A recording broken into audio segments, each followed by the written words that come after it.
बहुत शुक्रिया जनाब चेयरमैन। सर मैं इस शायद से भी कम वक्त लूँ। बुनियादी तौर पर दो बातें हैं जिसके लिए मैंने आपसे इजाज़त चाहिए। सबसे पहले तो मैं सेनेटर अली ज़फ़र साहब ने जो तकरीर की मैं उसे अप्रिशिएट करता हूँ और जिस तैयारी के साथ उन्होंने गुफ्तगू की, और सबसे बड़ी बात जिस स्पिरिट के साथ उन्होंने गुफ्तगू की कि हम अपने अंदरूनी इख्तलाफात को कायम रखते हुए इस कॉज़ के लिए इकट्ठे हों और इस कॉज़ के लिए हमने सब ने यकजा होकर कौम की तरह, जिस तरह अभी हमने देखा कि 9 और 10 मई को और उससे पहले भी पाकिस्तान की कौम इकट्ठी हुई, उस स्पिरिट के साथ आगे बढ़ना है। मैं उसे अप्रिशिएट करता हूँ। दूसरी बात सर, जो सेनेटर हुमायूं मोहम्मद साहब ने जो दो लफ्ज़ इस्तेमाल किए हैं कि पाकिस्तान का रवैया कोई अपोलोजेटिक है टूवर्ड्स इंडिया या गवर्नमेंट कोई कंप्रोमाइज्ड है, मैं उसे नेगेट करता हूँ। उसके लिए मैंने आपसे ये टाइम लिया था क्योंकि जो इंडिया ने 5, 6 और 7 मई की दरमियानी रात पाकिस्तान पे जिस तरह उसने हमला किया और उसके जहाज़ों को जिस तरह गिराया गया, हमारी फ़ज़ाइया ने जिस तरह एक मुँह तोड़ जवाब दिया बग़ैर किसी आप ये कहें कि रुकावट के, बग़ैर किसी सेकंड थाट के, और उसके बाद 9 और 10 मई को जो उन्होंने हमारे मुख्तलिफ एयर बेसिस के ऊपर मिज़ाइल गिराए, जिससे हमें तो अल्हम्दुलिल्लाह उतना नुकसान नहीं हुआ, लेकिन उसके जवाब में हमारी फ़ज़ाइया ने जो उनके पठानकोट से लेकर राजौड़ी तक जो उनके एयर बेसिस गिराए और उनकी फ़ौजी तनसीबात को निशाना बनाया, और उसके बाद अगले ही सुबह इंडिया को जो है वो सीज़ फायर के लिए अपील करनी पड़ी। तो ये जवाब मैं समझता हूँ कि पूरी दुनिया ने देखा है और पाकिस्तान का ये शार्प, स्विफ्ट और एक्यूरेट रिस्पॉन्स और अपने सेल्फ डिफेंस का इस्तेमाल करते हुए, मैं ऐसे एग्रेसिव तो नहीं कहूँगा, यही कहूँगा कि हमने अपने सेल्फ डिफेंस का जो इस्तेमाल किया वो बहुत बेहतरीन था। उसके बाद हम ये दो लफ्ज़ जो मैंने कहे, ये कहना ये इंतहाई ज़्यादती है। पाकिस्तान की कौम का मोराल इस वक्त बुलंद है, उसे हमने बुलंद रखना है। अगले चैलेंजेस आने वाले दिनों में क्या हैं कि we have to maintain that unity जो कि इस वक्त कौम के अंदर मौजूद है, और उसके बाद जो अफवाज पाकिस्तान का किरदार रहा, जो फ़ज़ाइया का किरदार रहा, उसको अप्रिशिएट करना है। और कौम का जो और अपने सेल्फ डिफेंस का इस्तेमाल करते हुए, मैं ऐसे एग्रेसिव तो नहीं कहूँगा, यही कहूँगा कि हमने अपने सेल्फ डिफेंस का जो इस्तेमाल किया वो बहुत बेहतरीन था। उसके बाद हम ये दो लफ्ज़ जो मैंने कहे, ये कहना ये इंतहाई ज़्यादती है। पाकिस्तान की कौम का मोराल इस वक्त बुलंद है, उसे हमने बुलंद रखना है। अगले चैलेंजेस आने वाले दिनों में क्या हैं कि we have to maintain that unity जो कि इस वक्त कौम के अंदर मौजूद है, और उसके बाद जो अफवाज पाकिस्तान का किरदार रहा, जो फ़ज़ाइया का किरदार रहा, उसको अप्रिशिएट करना है। और कौम का जो सीज़ फायर हुआ है, जंग बंदी नहीं हुई, फायर बंदी हुई है। और अभी जैसे कि बहुत तफसील से बात हुई, जिसका मैंने पहले भी जिक्र किया अली ज़फ़र साहब ने, ये चैलेंजेस मौजूद हैं। इसके लिए हमें बहसीत कौम दोबारा अभी लड़ना है और उस स्पिरिट को हमने कायम रखना है। बहुत शुक्रिया सर। एक ने किसी से पूछा कि खाला से शादी हो सकती है कि नहीं हो सकती। अब ये बहस जारी थी तो वो जिससे पूछा गया उसने कहा कैसे नहीं हो सकती। अब यहाँ पे हिंदुस्तान ने ये खाला से शादी पहले भी की हुई है। पहले भी हमारा पानी का मसला जो है वो हिंदुस्तान के साथ रुका है, और जो फोरम्स अवेलेबल थे वहाँ पे हमने लूज़ किया है। और अब उसकी कोई भी वजह हो सकती है, वो शाह साहब भी हो सकते हैं जो फिर बाद में मुल्क छोड़ के चले गए, वो मिनिस्टर्स भी हो सकते हैं, सारा कुछ हो सकता है। मगर अब आपके पास सर दो बातें हैं।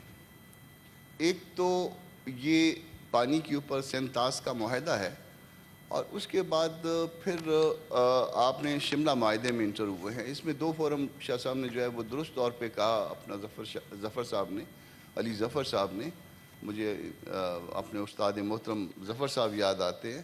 तो बहरहाल वो मेरे लिए बहुत मोहतरम है, बहुत एहतराम की। अली तो छोटा भाई है शायद, मगर तो उनके लिए सर अब इसमें दो चीज़ें हैं हमारे पास। एक ये सेंतास वाला मायदा है, और उसके बाद जो है वो शिमला कार्ड भी है। अब शिमला कार्ड में हमने ये तय किया कि जो भी मसाइल हमारे होंगे वो हम आपस में तय करेंगे, और वहाँ पे फोरम और ये इसका कोई ये चूँकि ये उसके बाद का है, कोई इसका कोई ओवर राइडिंग अफेक्ट जो है वो तो नहीं है, ये देखना होगा। मैं कंक्लूड करता हूँ क्योंकि मुझे पता है कि आपने तारिक साहब को देना है सर। उसमें मेरी तजवीज़ ये है कि तमाम पार्टी से लीगल साइड पे इस पे एक कमेटी सेनेट के अंदर होनी चाहिए जो इन तमाम मुआहदाजात को एक ना सिर्फ एग्ज़ामिन करे बल्कि उस रेमेडीज़ का भी मुताला करे। ये कहना बड़ा शायद आसान है कि हम उसके ऊपर जो है ना फायर करके मार सकते हैं, مگر ایک کسی کی معیشت جو ہے وہ $700 بلین پہ کھڑی ہو اور کسی کی 15-16 بلین پہ کھڑی ہو، اور وہ بھی ادھار کے مانگے تانگے پہ، ان کے درمیان انصاف دنیا میں بھی نہیں ہوا کرتا۔ انصاف کا پیمانہ جو ہے وہ یہی رہتا ہے جو ہمارے یہاں سب جگہ پہ رہتا ہے۔ دنیا میں کہیں پہ بھی چلے جائیں، غریب اور امیر کے درمیان انصاف کا پیمانہ ڈسٹرب ہوتا ہے۔ تو پہلے ہم ایک دفعہ ایک کمیٹی اس پہ فارم کر لیں، مختلف جماعتوں کے جو نمائندے ہیں وہ اس میں شامل ہوں، ہم کو ریمیڈیز کا پتہ ہونا چاہیے۔ پھر اس کے بعد بم مارنا ہے، ان کے درمیان انہوں نے جو خالہ سے شادی کی ہے اس کی طلاق کروانی ہے، کیا کرنا ہے، اس کے بعد جو ہے نا پھر میرا خالہ تھینک یو کامران بہت شکریہ سر۔ گڈ پروپوزل، منسٹر صاحب یہ نوٹ بھی کریں اور اپنی لیڈرشپ تک یہ پروپوزل پہنچائیں، بڑی اچھی تجویز ہے۔ And just 2 to 3 minutes۔ بہت شکریہ جناب چیئرمین۔ اب یہاں پہ ہندوستان نے یہ خالہ سے شادی پہلے بھی کی ہوئی ہے، پہلے بھی ہمارا پانی کا مسئلہ جو ہے وہ ہندوستان کے ساتھ رکا ہے، اور جو فورمز اویلیبل تھے وہاں پہ ہم نے لوز کیا ہے، اور اب اس کی کوئی بھی وجہ ہو سکتی ہے۔ وہ شاہ صاحب بھی ہو سکتے ہیں جو پھر بعد میں ملک چھوڑ کے چلے گئے، وہ منسٹرز بھی ہو سکتے ہیں، سارا کچھ ہو سکتا ہے، مگر اب آپ کے پاس سر 2 باتیں ہیں۔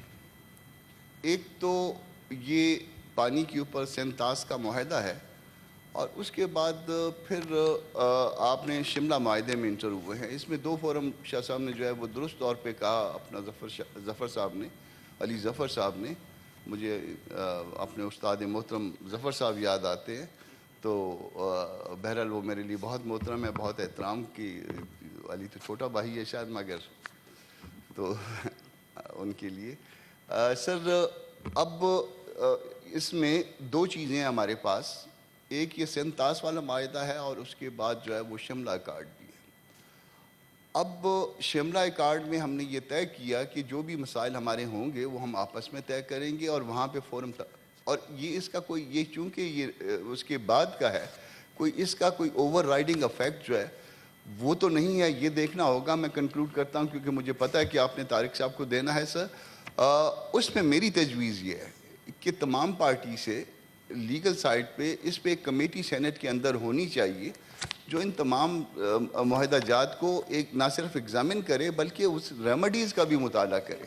یہ کہنا بڑا شاید آسان ہے کہ ہم اس کے اوپر جو ہے نا فائر کر کے مار سکتے ہیں، مگر ایک کسی کی معیشت جو ہے وہ $700 بلین پہ کھڑی ہو اور کسی کی 15-16 بلین پہ کھڑی ہو، اور وہ بھی ادھار کے مانگے تانگے پہ، ان کے درمیان انصاف دنیا میں بھی نہیں ہوا کرتا۔ انصاف کا پیمانہ جو ہے وہ یہی رہتا ہے جو ہمارے یہاں سب جگہ پہ رہتا ہے۔ دنیا میں کہیں پہ بھی چلے جائیں، غریب اور امیر کے درمیان انصاف کا پیمانہ ڈسٹرب ہوتا ہے۔ تو پہلے ہم ایک دفعہ ایک کمیٹی اس پہ فارم کر لیں، مختلف جماعتوں کے جو نمائندے ہیں وہ اس میں شامل ہوں، ہم کو ریمیڈیز کا پتہ ہونا چاہیے۔